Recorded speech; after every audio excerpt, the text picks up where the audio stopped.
Good evening, ladies. I'm sorry I couldn't be with you this evening, but I made you this video to help you decide which resolution you would like to support tonight. I'm sorry I haven't kept to the original WI script, but to be honest, death by PowerPoint is still alive and well, and I feared for your sanity. So I've decided to inspire you all with this short film, and nothing inspires more than a story. So sit back, relax, and I'll begin. Never was there a story of more woe than that of Juliet and her Romeo. Many years ago, there was a girl called Juliet. She was beautiful and pampered. Like a princess, she was lavished with love and affection. Anything she wanted, her parents gave her. And then one day she met Romeo. It was love at first sight.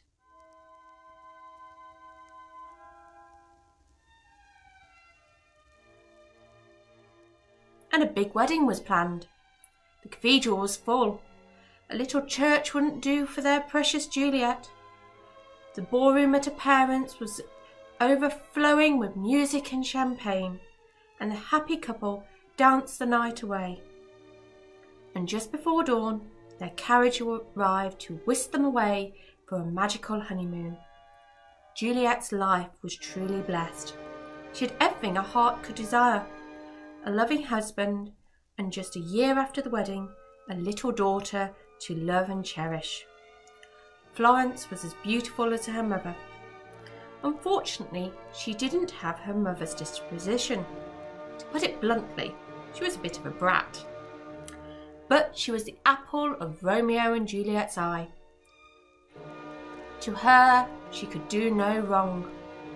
When little Florence was 12, she was given the HPV vaccine.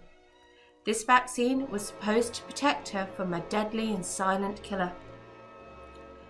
Juliet and Romeo believed their precious daughter was safe at last. So when a letter arrived from the doctor to say it's time for your smear, Juliet and Romeo didn't think that this was particularly a problem. Little Flo didn't like doctors or nurses. Even though she was named after a nurse, in her experience, if you weren't in pain when you saw them, you were definitely in pain afterwards.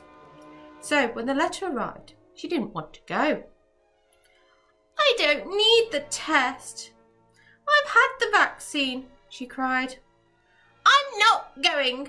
I don't want to see the nasty old nurse. It's not right. It's not decent. If you force me to go, I'll scream and scream until I'm sick." All right, dear. If you don't want to go, you don't have to. You're right. Did have the vaccine. It's fine. Time passed. Years went by.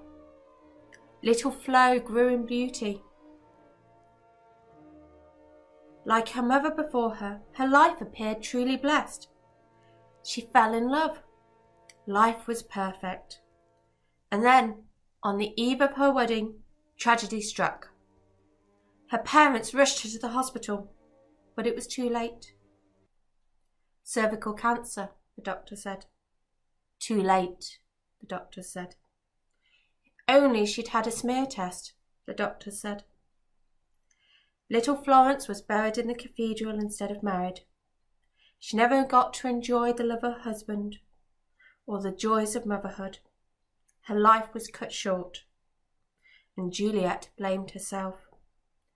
Why did she not insist on Florence having the smear test? Juliet went into decline. A parent should not outlive their child. It wasn't right. It wasn't normal. It wasn't natural. Then one evening, Romeo suggested that Juliet should get out of the house for a bit and pop along to the WI. Juliet was reluctant. What was the point of anything anymore? But she went, and she realised that she was not alone. We all have a story, and together we can make a difference. So Juliet started her campaign. The WI should help people understand the pain and suffering of this silent killer. Together we can help save lives so that no one has to die. Juliet is on the front line of this campaign. Will you join her and protect other young girls like Florence who don't understand the danger they're in? Our resolution is don't fear the smear. Cervical screening saves around 5,000 lives a year, yet attendance is currently at its lowest for a decade. The National Federation of WI urges WI members to attend routine screenings, to take action to raise awareness of the importance of cervical screening and address the barriers to attendance to help eradicate cervical cancer. Currently, the smear test prevents 70% of cervical cancer deaths. However, it could be 83% if all eligible women attended. Now, 83% instead of 70% doesn't sound like a great deal. However, if we turn this figure on its head, that means that if all eligible women attended, 43% of deaths which are currently occurring from cervical cancer could have been avoided. Doesn't that sound like a lot? 72% of eligible women in England have been screened as of March 2017. This is a decrease from 2011, where 75.7% of women were screened. Again, the figures don't sound that different. It's barely even 4%. That doesn't really make too much of a difference, does it? But attendance is lowest among women aged 25 to 29, only 62.1% of women. But cervical cancer is most common among women aged under 35. The group that's most at risk is actually the least well attended. The current situation in the UK is that all women aged 25 to 49 are registered with a GP are invited for cervical screening, often referred to as the smear test, every 3 years. Women aged 50 to 49 receive the invitations every 5 years. The problem is that there are several barriers to attending, and it is believed that better understanding of what the test is for and why it's important will encourage more women to attend. The Public Health in England plans to launch a high-profile campaign in early 2019. Clinical commissioning groups, local authorities and primary care teams have an important role to play in trying to help people attend screenings. Yet it has been found that 60% of clinical commissioning groups and 44% of local authorities have not undertaken any activities to address the problem. Girls between 12 and 18 are offered the human papilloma virus vaccine. This HPV. This helps to prevent against 4 types of HPV, 2 of which cause 70% of cervical cancers in the UK.